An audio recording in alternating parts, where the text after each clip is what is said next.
وعلیکم السلام ورحمۃ اللہ وبرکاتہ۔ جی، قرآن مجید پڑھانے والے احباب یعنی مدرسین قرآن پڑھانے پر اجرت لے سکتے ہیں، یہ جائز ہے، اس میں کوئی حرج والی بات نہیں ہے۔ دلیل کے طور پہ صحیح بخاری میں حدیث ہے، حدیث کا نمبر ہے 5737۔ عبداللہ بن عباس رضی اللہ تعالیٰ عنہما بیان کرتے ہیں ان نفر من اصحاب النبی صلی اللہ علیہ وسلم مروا بماء فیہم لدیغ او سلیم فعرض لهم رجل من اہل الماء۔ کہتے ہیں کہ اصحاب النبی صلی اللہ علیہ وسلم کا ایک گروہ یا ایک قافلہ ایک وادی سے گزرا، پانی والی جو قوم تھی، یعنی پانی کے لیے وہاں سے گزر ہوا ان کا، تو وہاں پر ایک آدمی آیا اور اس نے کہا کہ حل فیکم من راق، تم میں کوئی دم کرنے والا ہے، ان فی الماء رجلا لدیغا او سلیما، کہ ہمارے ہاں ایک آدمی ہے جس کو سانپ نے ڈس لیا ہے تو اس کو دم کرنا ہے۔ فانطلق رجل منہم،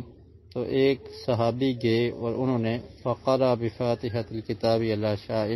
تو فاتحۃ الکتاب یعنی سورہ فاتحہ کو پڑھا اور اس کے بدلے میں انہوں نے ان سے بکری وصول کی، تو وہ آدمی ٹھیک ہو گیا۔ تو پھر جب وہ باقی صحابہ کرام کے پاس اس بکری کو لایا گیا تو انہوں نے اسے ناپسند کیا اور کہا کہ اخذت علی کتاب اللہ اجرا، کہ کیا تم اللہ تعالیٰ کی کتاب پر اجرت لیتے ہو؟ یعنی فاتحہ پڑھ کے تم نے ایک بکری لے لی، تو کیا اللہ کی کتاب پڑھنے پر تم نے اجرت لی ہے؟ تو یہاں تک کہ وہ مدینہ میں پہنچ گئے تو نبی اکرم صلی اللہ علیہ وسلم سے سوال کیا تو اللہ کے رسول نے فرمایا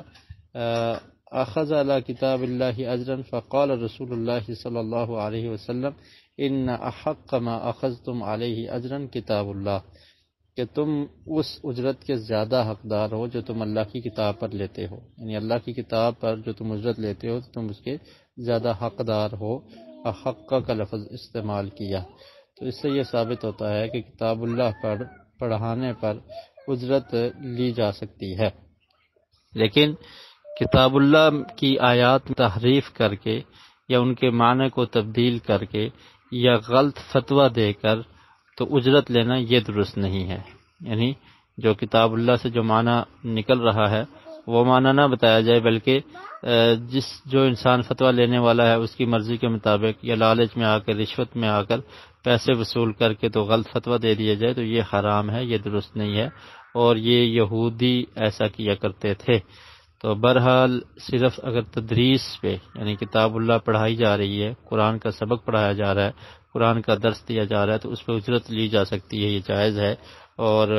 نبی اکرم صلی اللہ علیہ وسلم نے اس کو جائز قرار دیا ہے۔